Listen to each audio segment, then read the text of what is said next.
everybody, Zeidoktor here, and this episode of the Typical Manga Review is going to be dedicated to My Hero Academia, Chapter 125, Overhaul. And we get a nice little color picture of him as the cover page this week. I do like how Hero Academia does the colors as actual like American comic book style. That's always a nice touch. The chapter begins with kind of right before where we started, with Twice bringing Overhaul over to what he calls the interview site rather than the headquarters, because there's no way to take them to some unknown headquarters. And as Overhaul looks to the League of Villains, he's like, "That's a joke." Magnate wonders if he's supposed to be famous, and Shigaraki knows that he All For One has shown him a picture of the man before. He's just a so-called Yakuza, and young leader of the 8 Precepts of Death is how they describe him. Magnate actually has a bit of a fanboy reaction to hearing that there's a Yakuza. It's like, never seen one before, he smells so dangerous. And Toga's not quite sure what that means, so Mr. Compress takes the time to give her an education. You see, back in the day, there were a number of frightening organizations that ran the underworld. However, with the prospering of heroes came the systematic dismantling of those groups. The times came to an end with the rise of All Might. Those who were not caught and locked away were basically treated like criminals, under constant surveillance and living at the bottom of the barrel. Put plainly, he's an endangered species left over from old times. And Overhaul reluctantly admits that he's not wrong. And Magnate wonders, like, what his deal is then. Are you one of those types who are on a high after All Might's retirement? But actually, Overhaul finds All For One's fall to be more significant. His generation treated All For One as an urban legend, the Emperor of Darkness who controls the underworld. Nonetheless, the elders believed in and feared him accordingly. But now he's been hearing rumors of All For One's demise, or at the very least, that he's been beaten and locked up in Tartarus, which has been true.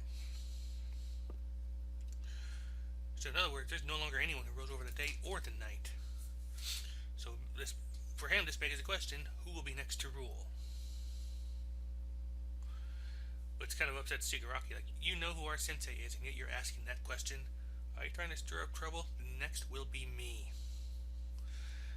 And he brags about how they're gathering powerful people and expanding, and they'll bring down this hero society without fail, but Overhaul has one simple question. Do you have a plan? I mean, objective without a plan is just nothing but delusion. And that troubles him. Like, what will you do when you gather your strength? How will you pull the strings? What kind of organization do you plan to have? And lists like people that he had worked for him before: Stain the hero killer, Muscular the hedonistic murderer, Moonfist the escaped death row convict. Each of them a first-class pawn, but all gone to waste so quickly. Didn't you know how to use them? You don't know how to make use of these enraged individuals, and you speak of expanding power? What do you plan on doing with this power you can't control? If you have an objective, you need a plan, and I have a plan. I didn't come here today to be asked to join you. I need a vast amount of financial capital. A relic of the past Yakuza like me is not going to have an easy time with investors. But if I had a lot of you overhyped villains on my side, that's a different story. So come under my wing. Let me show you how you should be used. And then I will become the next ruler. And Shigaraki just says, yeah, go away. Magnate actually unveils his weapon and tries to attack him, like, we're not here to be gathered under anybody. And as he's attacking, like, he's magnetizing Overhaul and throwing him towards his big magnet. So long ago, he met with a friend of his, and a woman who was shy and timid, but accepted him in spite of his background. And said to him that those who are trained by common knowledge will laugh at those who aren't. And he's able to get out of that, but she didn't have the courage to jump. And Magnate is there because he wants to live a life without shackles. Where we belongs for us to decide. And just smacks Overhaul right on the head. But as he does, Overhaul manages to get a finger on him, and the entire upper half of Magnate's body explodes. Like, just boom. Like, the panel's just like, legs down, normal, legs up, blood splatter. Yeesh.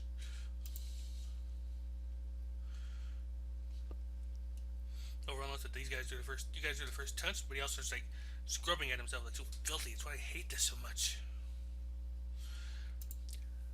Against Shigaraki, instructed Mr. Compress tries to attack. this guy's troublesome. I'll use my compressing to lock him up. But as he's doing, something hits his shoulder, which actually seems to disable his quirk. Which, with a scream of "Don't touch me," Overhaul attacks back and actually takes out Compress's arm.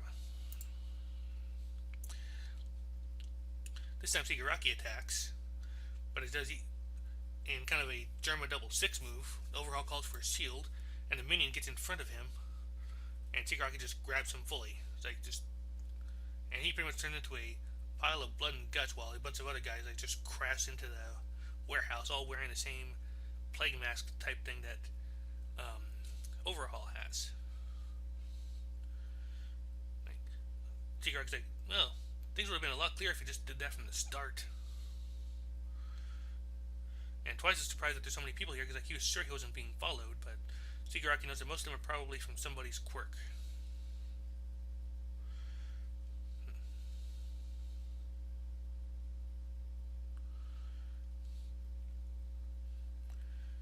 And Overhaul talks to one of his minions like, "You were slow. I missed a shot, but the fast acting effect was still enough, wasn't it?" Which I assume is in reference to how they dealt with Magnet and Compress. Well, I was hoping to take care of things in a peaceful manner. Now that it's like this, you won't be able to make a level-headed judgment. And all this while, it seems like scrubbing at his, either air scrubbing or actually scrubbing at his arm. It's quite unpredictable for us to expend any more of each other's fighting power. We've got a casualty on each side. Let's stop here for now. We can talk in when you've cooled your heads. You are down an arm, though. Sorry about that. Which enrages twice.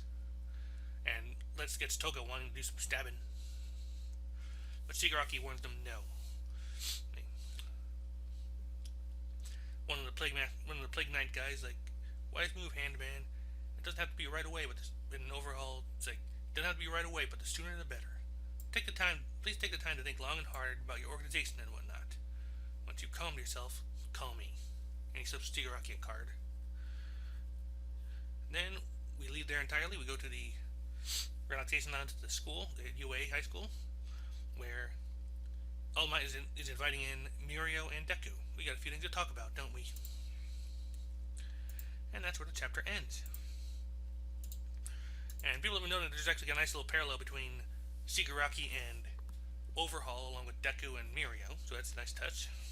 Because they both got their rivals now, like, we're fairly above them, but similar enough to them to kind of be that they're both building up themselves for like a big clash with society itself. Yep. Though I'm not quite sure what Overhaul and his Plague Knights have in mind just yet, but for at least Shigaraki is not going to just have this handed over to him. There are other forces out there that are going to be fighting him every step of the way, it looks like.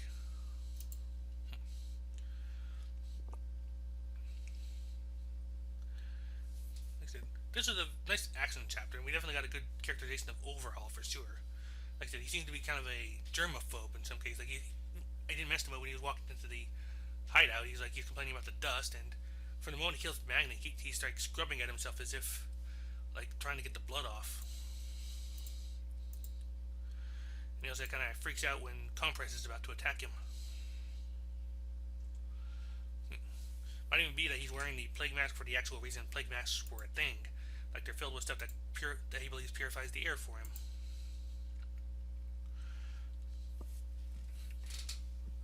Not quite sure what we have just yet for ourselves, but it does seem that as far as fighting forces go, but Shigaraki took one guy out pretty much right away there. They took that so nonchalantly. I do wonder if there's something more to this guy's being killed. Still, we just see what Shigaraki's power can do when it's actually used against somebody, so that's something. A big messy something, but something.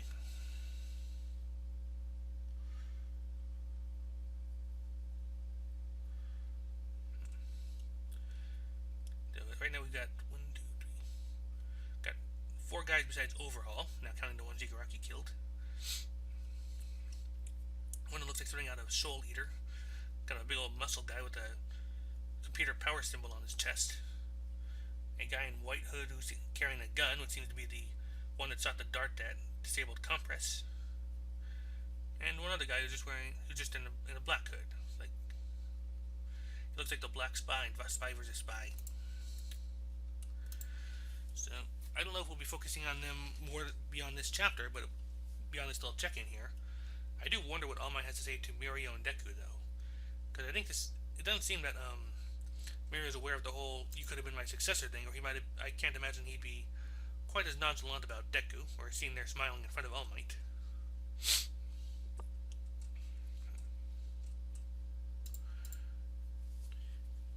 I'm thinking this will probably be a lead up to meeting Sir. That seems to be the most likely option at this point.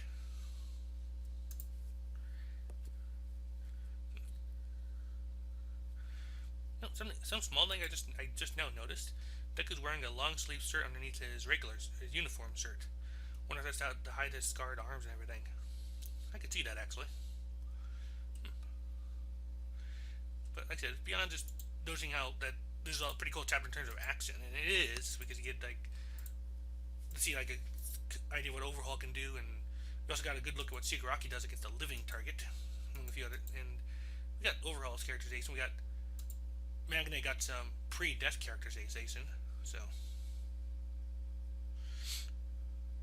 insert the. But at this point, I think I'm gonna go and call the review quickly on this one because I don't have a lot to really talk about here, like beyond the chapter. Beyond that, overall, it's kind of something of a badass. He's definitely got that soul. I know I'm better than you arrogance because he's just like talking down to Shigaraki, just slips him his business card. It's probably going to be nice to see Shigaraki actually take him down at some point. I think we can anticipate that's going to be happening here at some point. In the meantime, though, that has been my review of My Hero Academia, Chapter 125, Overhaul. Till next time, see you later, and bye-bye.